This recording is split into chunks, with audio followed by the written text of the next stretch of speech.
Bonjour. Êtes-vous en période de croissance? En fin de semaine, je commençais à travailler dans mon jardin, je commençais à planter des choses. Et comme vous pouvez voir, c'est vraiment en période de croissance. Non, c'est vrai, ça paraît pas, hein? Ça paraît pas que c'est en période de croissance. Pourquoi que ça paraît pas? Ben parce que c'est des graines qui sont dans la terre. Mais même à cet état-là, je sais que ça prend deux ingrédients afin qu'il y ait de la croissance. Ces deux ingrédients-là, bien, il y en a un qu'on ressent aujourd'hui, le soleil, et aussi de l'eau. Ça prend ces deux ingrédients-là pour qu'il puisse avoir une croissance.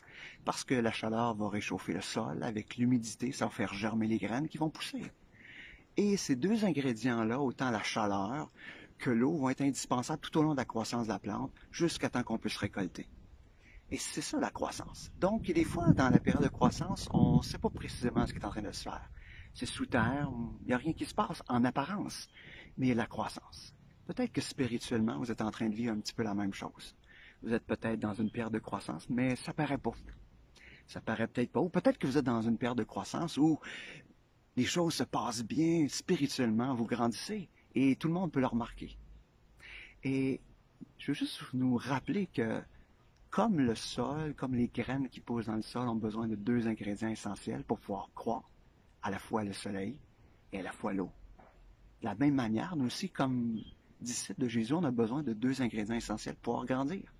À la fois le soleil et l'eau. Et Jésus est à la fois ces deux choses-là. On voit dans l'évangile de Jean, on retrouve ça dans Jean 4, on trouve une des choses, il dit « En revanche, celui qui boira de l'eau que je lui donnerai n'aura plus jamais soif, et l'eau que je lui donnerai deviendra en lui une source d'eau qui jaillira jusque dans la vie éternelle. » Oh, donc Jésus est cette source d'eau qui va, à la fois étancher la soif, mais qui va aussi permettre notre croissance. Mais on retrouve aussi la même chose dans le chapitre 8 de l'évangile de Jean. Jésus dit « Je suis la lumière du monde. Celui qui me suit ne marchera pas dans les ténèbres, mais il aura au contraire la lumière de la vie. » Donc, Jésus est à la fois la lumière, le soleil qui va réchauffer, qui va mettre les choses en lumière, et à la fois aussi l'eau qui va nourrir et alimenter. Donc, peut-être juste nous encourager à puiser dans ces deux sources-là.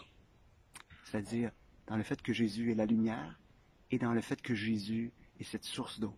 Et la seule manière de pouvoir étancher notre soif et de pouvoir voir clair, c'est en plongeant nos regards dans les Écritures, en étant en relation avec lui, afin qu'il puisse, de sa lumière, éclairer ce qui a besoin d'être éclairé dans notre vie, pour être transformé, et qu'à la fois avec l'eau, il puisse nous nourrir, nous alimenter et nous faire grandir. Sur ce, bonne journée.